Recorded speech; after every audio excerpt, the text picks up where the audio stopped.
Hey everyone! Today on the Nuts and Bolts of Writing Instagram Live, which is the first one I've ever done on this channel, we're going to be going through the hardcover copy of Helevorn's Lucky Wolf. In particular, I'll be reading chapter 1 of her book, which is entitled Hollow, and outlines, this chapter is very integral to the series because it outlines how Eyolf, the protagonist of the story, started out.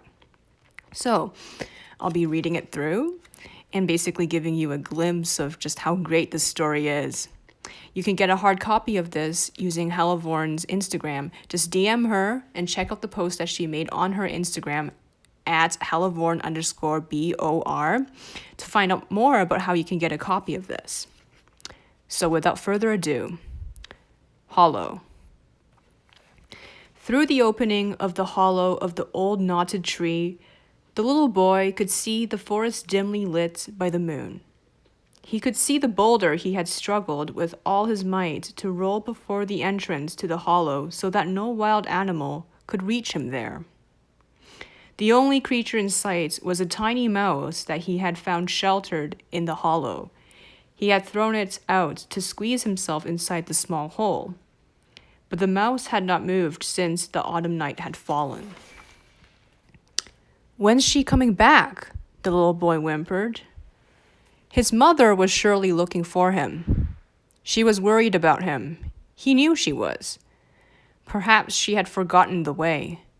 Perhaps something had happened to her. Otherwise, she would have come. He knew it because she had said it.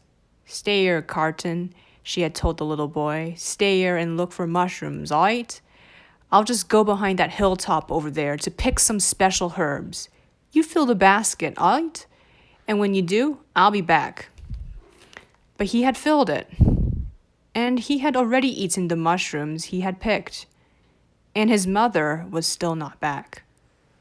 Kjartan shrugged, squeezing his knees tighter against his chest, holding his hands over his bare feet. Yes, the mouse was surely dead. It was cold, so freezing cold.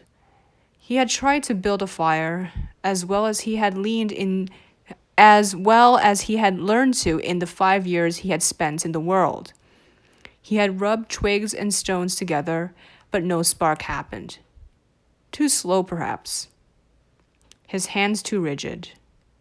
It was in vain, he decided, so he had stopped. The cold was creeping up on him like spiders.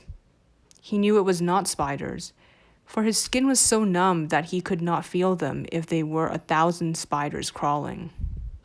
He knew it because his hands and feet were full of grazes and bruises, and he felt them not. It was cold, so freezing cold. He was feeling the chill in his bones, sharp pain shooting like lightning through his entire body. Constant, relentless numbing. He had to hold his feet under him to warm them and painfully rub sensation back into them. But sometimes he refused to. He was starting to give up. He would let the cold numb him, his body, and then, slowly, his mind. Like slumber. Yes, sleep seemed a welcoming sensation. He knew spiders were around him in the tree trunk around it.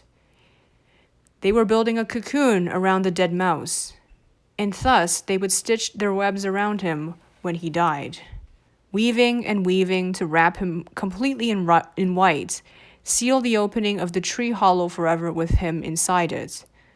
At least he would be cold no longer, afraid no longer.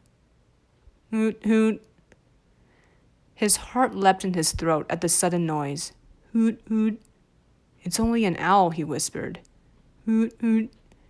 He could not fall into that soothing sleep because his core was warm, not letting him freeze, his heart pumping on, quickly like that of a tiny critter, fear keeping him alive. The light of day found the tree's hollow empty. The little boy was now crouched upon a soft, rustling bed of copper leaves, head bowed into his knees, hands balled into small fists before him, just as he had shuddered in the hollow during the night, bathed in warming sunlight. Wild animals or not, His body wanted to feel the warmth of those golden rays. Hey, boy! A voice awoke him. Hey, you out, child? Kjartan's gray eyes opened to look upon the worried, wrinkled face of an old man standing above him. Mouth gaping under a bushy mustache, he laid his wood axe aside as he knelt by the small figure. What are you doing here, little man? Ain't you cold? He asked, and touched the boy's feet briefly. Good gods, you're freezing, he blurted out, and doffed his coat to cover the boy with it. Where's your ma? Did you want to come with me and look for her? With a last glance at the mouse resting in the copper bed of leaves, Kjartan went away with the old woodsman.